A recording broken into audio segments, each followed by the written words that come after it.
Students, आज हम पढ़ेंगे कृष्णा सोपती जी द्वारा रचित पाठ मियां नसरुद्दीन। आधुनिक हिंदी में नई पीढ़ी की सुविख्यात कथा लेखिका कृष्णा सोपती जी के हम हशमत गद्य संग्रह से संकलित मियां नसरुद्दीन एक बड़ा सजीव और मनोरंजक रेखा चित्र है। इसमें लेखिका ने पुरानी पीढ़ी के बूढ़े नानभाई मियां नसरुद्दीन की स्वभावगत खूबियों को बड़ी रोचकता के साथ और साफ साफ तरीके से उभारा है। मियां नसरुद्दीन, जिसका प्रारंभ लेखिका ने बड़े ही अलग अंदाज से किया। साहबों यानी दोस्तों, उस दिन अपन मटिया महल की तरफ से ना गुजर जाते तो राजनीति, साहित्य और कला के हजारों हजार मसीहों के धूम धड़क्के में नानबाइयों की मसीहा मियां नसरुद्दीन को कैसे तो पहचानते और कैसे उठाते लुत्फ उनकी मसीही अंदाज का। मसीहा होता है देवदूत और या जो जिस चीज का संरक्षक होता है। अब यहाँ उन्होंने क्या कहा कि मटिया महल की तरफ से ना गुजर जाते। मटिया महल दिल्ली में है और दिल्ली में आपको राजनीति, साहित्य, कला सभी के लोग रोज दिखाई देंगे। लोग चकाचौंध में खोए रहते हैं और राजनीतिक गलियारा तो वैसे भी दिल्ली को कहा ही जाता है। तो यहाँ पर उन्होंने कहा कि संयोगवश एक दिन मैं जामा मस्जिद के निकट बसे हुए पुराने गड़ैया मोहल्ले से गुजर रही थी। तो उन्होंने क्या दिखा कि हुआ यह कि हम एक दोपहरी जामा मस्जिद के आड़े पड़े मटिया महल के गड़ैया मोहल्ले की ओर से निकल गए। मतलब मैं उधर से जा रही थी। वहाँ उन्होंने क्या देखा, एक निहायत मामूली अंधेरी सी दुकान पर पटापट आटे के ढेर को सनते हुए देखा और ठिठके कि मैंने देखा कि वहाँ पर एक दुकान में ढेर सारा आटा जो है वह गूंदा जा रहा है। सानना मतलब गूंदना। और मन हुआ कि देखा जाए, जानने की इच्छा जागी। तो क्या पता चला वहाँ पर कि सोचा सिवैयों की तैयारी हो रही होगी, लेकिन पूछने पर पता चला कि खानदानी नानभाई मियां नसरुद्दीन की दुकान है और हम वहाँ पर खड़े हैं। मियां मशहूर हैं 56 किस्म की रोटियां बनाने के लिए। अब लेखिका कहती हैं कि मुझे जब पता चला कि ये तो मियां नसरुद्दीन की दुकान है और जो कि 56 किस्म की रोटियां बनाने के लिए मशहूर हैं, तो अब वो उनसे रहा नहीं गया और वो दुकान में गई। तो कह रहे हमने अंदर झांका तो पाया मियाँ जो है बड़े प्यार से आराम से चारपाई पर बैठकर बीड़ी का मज़ा ले रहे हैं।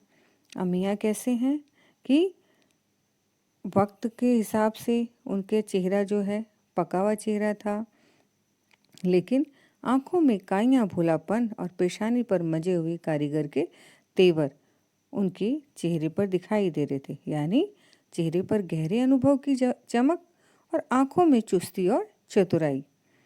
अब चले गए उनके पास, लेखिका उनके पास गई और मियाँ ने उनको गाहक समझ लिया, कस्टमर समझ लिया। उन्होंने कहा फरमाइए। तो उन्होंने झिझक से कहा कि कुछ सवाल पूछने हैं आपसे, अगर वक्त हो तो। मियाँ जो है एकदम से बोले निकाल लेंगे वक्त थोड़ा, पर यह तो कहिए आपको पूछना क्या है। लेखिका ने उनका एक बेपरवाह अंदाज देखा और उनको लगा कि इनसे मतलब बात करने में अच्छा लगेगा, और फिर घूर कर वो बोले, मियाँ के अखबार नवीस तो नहीं है? अखबार नवीस मतलब कि कोई पत्रकार वगैरह तो नहीं है? और यह तो खोजियों की खुराफात है, मतलब कि ये शरारत होती है पत्रकारों की कि कुछ ना कुछ खोजते बीनते रहते हैं। तो उन्होंने कहा कि हम तो अखबार बनाने वाले और अखबार पढ़ने वाले दोनों को वो क्या समझते हैं, निठल्ला समझते हैं कि वो बेकार के काम करते हैं। तो उन्होंने कहा हाँ, कामकाजी आदमी को इससे क्या काम। खैर, आपने यहाँ आने की तकलीफ उठाई तो पूछिए क्या पूछना चाहते हैं। और इस तरीके से उन्होंने लेखिका को एक तरह से अनुमति दे दी कि आप उनसे उनका इंटरव्यू ले सकते हैं। तो उन्होंने कहा कि ये पूछना है कि किस्म किस्म मतलब तरह तरह की रोटियां बनाने का इल्म, इल्म मतलब हुनर या एक कारीगरी या ज्ञान आपको कहाँ से प्राप्त हुआ। अब मियाँ जो है वो थोड़े से एकदम से हैरान हुए इस प्रश्न पर, और फिर उन्होंने क्या किया, अपनी आंखें तरेर के पूछा, क्या मतलब। पूछिए साहब, नानबाई इल्म लेने और कहीं और जाएगा? क्या नगीना सास के पास? क्या आईना सास के पास? क्या मीना सास के पास? या रफूगर, रंगरेज या तेली तंबोली से सीखने जाएगा? क्या फरमा दिया साहब, यह तो हमारा खानदानी पेशा ठहरा। अब क्या हुआ कि उनको लगने लगा कि ये क्या प्रश्न मेरे से पूछ लिया। तो उन्होंने बोला कि मैंने ये रोटी जो है बनाना मेरा खानदानी पेशा है, मुझे किसी के घर या किसी से सीखने की जाने की ज़रूरत नहीं है। ये कार्य तो उनकी पुश्तों मतलब पीढ़ी दर पीढ़ी चला आ रहा है। अब क्या हुआ कि उन्होंने उनसे ये प्रश्न तो कर लिया कि हाँ, इल्म की बात पूछिए, इल्म मतलब ज्ञान की बात पूछिए, कि जो कुछ भी सीखा अपने वालिद उस्ताद मतलब अपने पिताजी से सीखा। मतलब यह कि हम घर से ना निकले, कोई पेशा अख्तियार करेंगे, जो बाप दादा का हुनर था वही उनसे पाया। वालिद मरहूम के उठ जाने पर आ बैठे उनके ठिये पर कि मैंने जो भी ये ज्ञान प्राप्त किया अपने पिताजी से किया है, और उनकी मृत्यु के बाद मैं उनके ठिये मतलब उनकी दुकान पर आकर बैठ गया। तो अब लेखिका पूछती है कि आपके वालिद? तो बताते हैं कि उनके वालिद मियाँ बरकत शाही गड़ैया वाले नानबाई के नाम से मशहूर थे। उनके दादा साहब मियाँ कल्लन भी बहुत ऊंचे दर्जे के नानबाई थे। मियाँ नसरुद्दीन ने खानदानी शान का एहसास कराते हुए कहा कि वह रोटी बनाने का खास हुनर अपने पिताजी की खिदमत में रहकर उन्होंने सीखा है। अब लेखिका ने कहा आपको इन दोनों में से किसी किसी किसी की कोई नसीहत याद हो? तो उन्होंने क्या कहा, नसीहत का है कि मियाँ काम करने से आता है, नसीहतों से नहीं। कि मैंने काम सीखा तब मुझे याद आया। नसीहत क्या होता है? किसी का कुछ भी सिखाना या सीख या शिक्षा। तो अब वो कह रहे हैं कि बजा फरमाया, आप ठीक कहते हैं, पर ये तो बताइए कि जब आप इस काम में लगे तो वालिद साहब में सीख के तौर पे कुछ तो कहा होगा। अब लेखिका को फिर लगने लगा कि इनको आता है तो इनसे पूछा जाए। तो मियाँ नसरुद्दीन ने लेखिका को बताया कि हुनर सच्ची लगन और मेहनत से सीखा जाता है, जैसे पढ़ाई में। कि वो बताने लगे कि जैसे एक बच्चा स्कूल जाता है, विद्यालय जाता है, ऐसा तो है नहीं कि वो 8वीं में जाना चाहे तो 8वीं बिठा दिया जाता है, या 10वीं इकट्ठे करना चाहे तो 10वीं। बोले नहीं, जैसे बच्चे को पहले छोटी क्लास में पढ़ाया जाता है और धीरे धीरे धीरे एक एक शब्द जोड़ जोड़ के उसको सिखाए जाते हैं। अब मियाँ नसरुद्दीन कैसे बताते हैं कि उन्होंने कहा अगर आपको कुछ कहलवाना है तो बताए देते हैं कि जब बच्चा उस्ताद यानी टीचर के पास पढ़ने बैठता है तो उस्ताद कहता है अलिफ, जो कि उर्दू का पहला शब्द है। तो बच्चा पीछे से रिपीट करता है, वो कहता है बे, तो बच्चा भी बोलता है, वो कहता है जीम, तो बच्चा भी पीछे से बोलता है, वो कहता है ठीक ऐसे ही जब उस्ताद अपने शागिर्द को, शिष्य को कुछ पढ़ाना शुरू करता है, कुछ बताना शुरू करता है, तो उसको वो पहले बेसिक नॉलेज या शुरुआती जो ज्ञान है वो उसको सिखाना शुरू कर देता है। अब इस बीच क्या है, मियाँ बातचीत कर रहे हैं और बीच में जो है सामने से गुजरते मीर साहब को आवाज़ दे दी। कहा कहो मीर साहब, सुबह ना आना हुआ, पर क्यों? तो उसके बाद वो कहते हैं कि चलो ठीक है। मीर साहब कहते हैं मियाँ अभी लौट कर आवेंगे तो बतावेंगे। अच्छा, अब जो है इस बीच फिर से वो लेखिका की तरफ जाते हैं। तो कहते हैं कि जैसे पढ़ाई में अलिफ से शुरू होकर बच्चा आगे बढ़ता है, फिर कच्ची पढ़ता है, फिर पक्की से होते हुए ऊंची जमात, जमात मतलब क्लासेस की तरफ वो जाता है। जब वो बेसिक नॉलेज जिसको हम कहते हैं नर्सरी, एलकेजी, यूकेजी, ऐसे पढ़ते पढ़ते जब बच्चा फर्स्ट में जाता है या आगे बढ़ता चला जाता है, तो कहते हैं कि ऐसे हुनर का काम भी होता है कि छोटे काम से बड़े काम की तरफ बढ़ना पड़ता है। उन्होंने अपनी बात को बताते हुए क्या कहा कि जब एक नानबाई या रोटी सीखने वाला सीधे भट्टी पे हाथ नहीं डालता है, वो सबसे पहले क्या करता है कि वह दुकान पर आता है, पहले भट्टी बनानी शुरू करता है। कि भट्टी बनाना भी क्या, हम जो बिन नौसीखे होते हैं तो सीधे लकड़ी भर देंगे, आग लगा देंगे, आग जलती ही नहीं है, उसके लिए भी सिस्टम से लकड़ी लगानी पड़ती है। फिर वो भट्टी में आँच देने का काम करता है, फिर बर्तन धोता है, और छोटे छोटे काम करता है, फिर आटा गूंदना सीखता है और उसके बाद वह रोटी बनाने के का इल्म या ज्ञान लेता है। सीधे ही वो दुकान पर आके नहीं बैठ जाता है।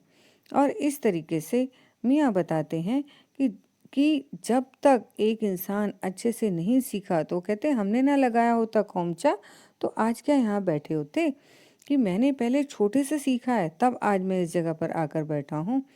और अगर आप कुछ सीखेंगे नहीं तो आप कभी भट्टी या तंदूर में हाथ डाल ही नहीं सकते, क्योंकि हाथ जलने का डर है, हाथ आगे ही नहीं जाएगा आपका। तो अब यहाँ पर क्या हुआ कि मियाँ को खोमची वाले दिनों में भटकते देखकर लेखिका ने कहा, आपने खानदानी नान भाई होने का जिक्र किया, क्या यहाँ और भी नान भाई हैं? मियाँ ने कहा, बहुतेरे, पर खानदानी नहीं है, क्योंकि वह अपने खानदान पर बहुत ही गर्व करते हैं। और जहाँ खानदान की बात आते ही मियाँ नसरुद्दीन के चेहरे पर बड़प्पन की एक चमक छा जाती है और उनकी छाती गर्व से फूल जाती है। तो अब उन्होंने क्या कहा, बहुतेरे खानदानी खानदानी कोई भी नहीं होगा कहा। तो उन्होंने कहा कि बहुतेरी पर खानदानी नहीं, सुनिए, दिमाग में चक्कर काट गई एक बात। हमारे बुजुर्गों से बादशाह सलामत ने यूं कहा, मियाँ नानबाई कोई नई चीज़ खिला सकते हो? तो उन्होंने कहा, हाँ खिलाएंगे, हुक्म कीजिए।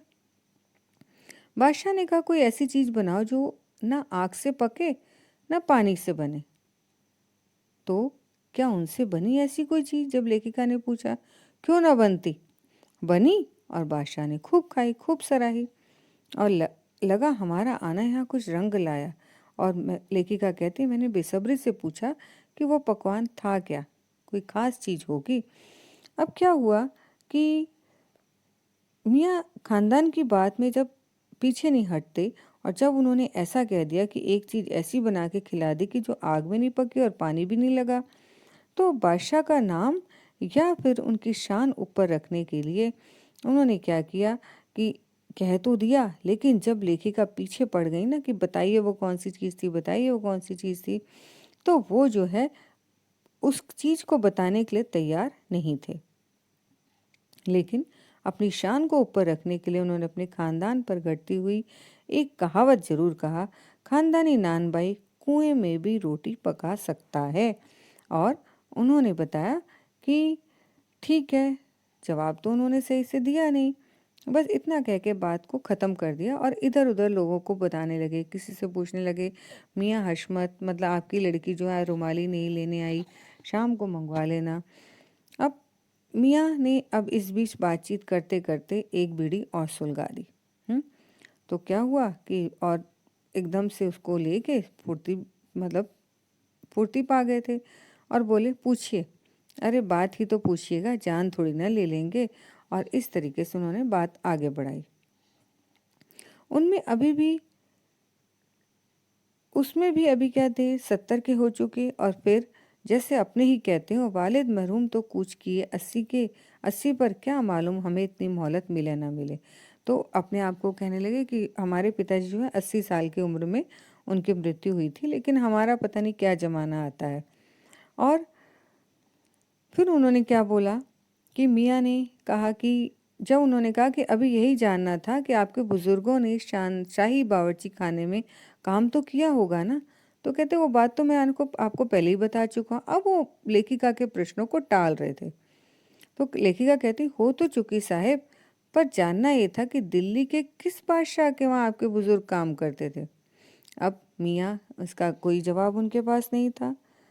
जब लेखिका ने भट्टी पर पकने वाली रोटियों की बारे में किया, पूछने लगी, सब बातें करने लगी, तो अब जो है धीरे धीरे मियाँ नसरुद्दीन जो है वो खींचने लग गए थे, क्योंकि उन्होंने बादशाह सलामत का नाम तो ले लिया था, लेकिन वो ये बताना जरूरी नहीं समझ रहे थे कि बादशाह थे कौन से। शायद कि उन्हें खुद भी नहीं पता था कि वो बादशाह कौन थे।